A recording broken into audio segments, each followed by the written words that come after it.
સામગ્રીમાં orange crush, whip cream, biscuit, chocolate. Actually આ છે શું? પુડિંગ છે, આઈસ્ક્રીમ છે કે કેક છે, શું છે?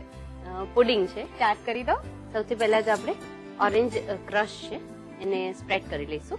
મેં અગાઉ પણ આ જ સવાલ પૂછ્યો હતો અને તમને પણ એ જ પૂછું છું કે રસોઈ શો સ્ટાર્ટ થયો ત્યારથી તમે સંકળાયેલા છો, તો આ સફર તમારી કેવી રહી? ખૂબ જ યાદગાર અને એક એવું યાદગાર માહોલ છે કે જે અત્યારે હું મતલબ એક્સપ્લેન ના કરી શકું, કારણ કે એટલી એક્સાઇટમેન્ટ સાથે સાથે એટલી લાગણીઓ છે રસોઈ શો સાથે, અને જે આપણા વ્યુઅર્સ છે એ લોકોએ મને જે પ્રેમ આપ્યો છે એ લાગણીઓ કહેવા માટે ખૂબ ઓછા શબ્દો છે.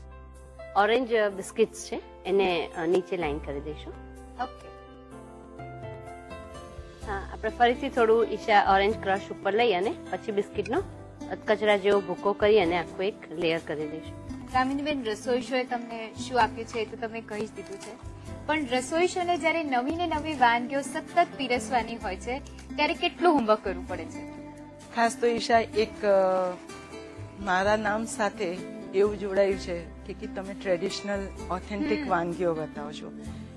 એ વાનગીઓનો ખજાનો મારી પાસે ખૂબ જ છે, પણ સાથે સાથે હું એમાં એ ધ્યાનમાં રાખું છું કે એ વાનગી વિશે મને જેટલું ડેપ્થમાં હું જઈ શકું એના માટે હું લોકોને મળું છું. મારા ફ્રેન્ડ સર્કલ્સમાં જે આઉટસાઇડ અમદાવાદના રહેતા હોય છે, કે એમપી છે, યુપી છે, કે જ્યાંની ટ્રેડિશનલ વાનગી હોય તેની જે ઝીણી ઝીણી બાબતો છે હું ધ્યાનમાં રાખીને જ વસ્તુને પીરસું છું.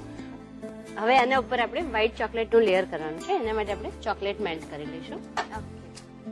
વ્હાઈટ ચોકલેટને ભાંગી લીધી છે. માઇક્રોવેવમાં હાઈ પાવર પર આપણે 1 મિનિટ એને કરીશું. પ્રીતિબેન, તમારા ફેમિલીમાં કેવું બધાના પ્રતિસાદો હોય છે રસોઈ શોને લઈને? એક તો ખૂબ એક્સાઇટમેન્ટ. મારો દીકરો બહુ નાનો છે, પણ બધા જ એક્સપર્ટના નામ અને રેસીપી જાણતો હોય. સાંજે ઘરે જઈએ એટલે અચૂક એની કંઈક ફરમાઈશ હોય કે આજે કામિની આંટીએ આ બતાવી દીધું કે પૂર્વ આંટીએ આ બતાવી દીધું, મમ્મી તો આજે બનાવજો એમ. એકચ્યુઅલી તમારા સરની છે એવું નથી, બહુ જ બધા દર્શકો એવું કહે છે કે અમારા બચ્ચાઓ વધારે ટીવી જોવે છે, રસોઈ શો જોવે છે અને એ લોકો ડિમાન્ડ કરે છે કે આ તો અમારે ખાવું જ છે. અને સાથે સાથે ઈશા એવું છે કે બહાર જાઓ તો લેડીઝ તો આપણને કહે, સાથે સાથે જેન્ટ્સ પણ એવું કે તમારો શો જોવા માટે અમારે વાઈફ અમને એવું કે અત્યારે રોટલી પછી ગરમ કરીશું, પછી પહેલા તમે શો જોઈ લો. જમવાનું પહેલા રસોઈ શો. સાચી વાત છે. ચોકલેટ મેલ્ટ થઈ ગઈ છે ઈશા. જરાક એને આપણે સ્ટર કરી લઈએ. બરાબર. હવે આપણે એને બિસ્કિટના ઉપર પોર કરી દઈશું.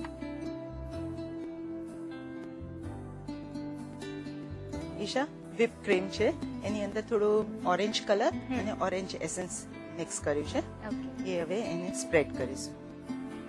પ્રીતિબેન, તમે બીજી પણ ઘણી બધી એક્ટિવિટીઝ કરો છો, તો એવી વખતે ઘર, બીજી તમારી એક્ટિવિટીઝ અને સાથે સાથે રસોઈ શો બધાનું મેનેજમેન્ટ કેવી રીતે શક્ય બને છે? ખાસ રસોઈ શો હવે એક પેશન થઈ ગયું છે અને એના માટે વર્ક કરવાનું એક કઈ બર્ડન જેવું નથી લાગતું. It has come in routine. કે ક્યાંય પણ કુકિંગ જોતા હોઈએ, કંઈ પણ બનાવતા હોઈએ તો મગજ સતત એક માઇન્ડનો બેક ઓફ ધ માઇન્ડ ચાલતું જ હોય કે આ વાનગીમાં થોડું મોડિફિકેશન કરીને હેલ્ધી કેવી રીતે બનાવી શકાય, અને આપણે કંઈક અલગ રીતના પ્રેઝન્ટ કરવી હોય તો શું આમાં કરી શકાય, બધું વિચારવાનું રસોઈ શો સાથેનું જ હોય છે. અને એકચ્યુઅલી એટલું સરસ રસોઈ શોના પ્રતિસાદ મળે છે બહારથી પણ કે ગૃહિણીઓ ક્યાંય પણ મીટિંગમાં કેમ ગયા હોઈએ તો એ લોકો એટલું આમ ઇન્ટરેસ્ટથી રેસિપીઝ વિશે જાણવા માંગતા હોય, એટલા બધા સજેશન્સ હોય, એટલે આપણને એમ થાય કે લોકો એક કે એમના પણ ઘરનું અભિન્ન અંગ બની ગયું છે રસોઈ શો, અને ખૂબ જ એની સાથે એ લોકો પણ વણાયેલા જ છે. ઈશા, પેપરમિન્ટ પ્રલાયન છે, હવે એની આખી લેયર કરીશું. આખું સ્પ્રેડ કરી દેવાનું જેથી એકદમ ક્રન્ચી ટેસ્ટ આવી જાય. whip ક્રીમ જ છે, આમાં ફક્ત ઓરેન્જ એસેન્સ લીધું છે. અચ્છા, કલર નથી લીધો.